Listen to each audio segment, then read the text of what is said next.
I know for sure that the Nuve constituency Indian National Congress nomination has gone in favor of Mr. Wilfred Desa. I wish him all the very best.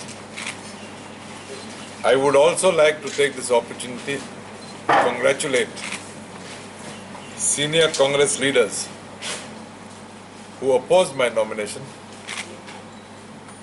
for in this football match they have won the battle. I congratulate them. I know that we've had differences.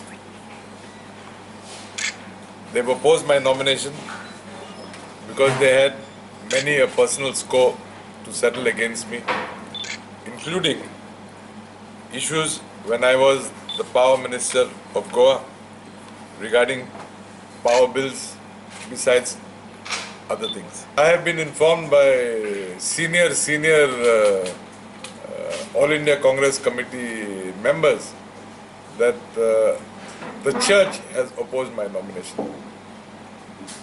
I find it hard to believe that the church has opposed my nomination, because I have observed through the years that election after election, the Roman Catholic Church in Goa issues guidelines to the laity on how we should vote.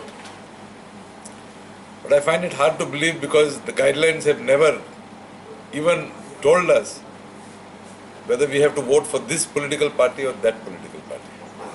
So the reason I find it hard to believe is because I am not willing to believe that the church is going to give a letter or is going to say, don't give the ticket to Mr. X. This is why I say that I find it hard to believe. And that is why I had said the so-called church authorities. Because at times I feel this could also be fabricated by my so-called senior leaders in Goa Pradesh Congress Committee. I think the Pradesh Election Committee has done an excellent job, because they've ensured that all the members in the Pradesh Election Committee who wanted to stand for elections have ensured and secured their nominations.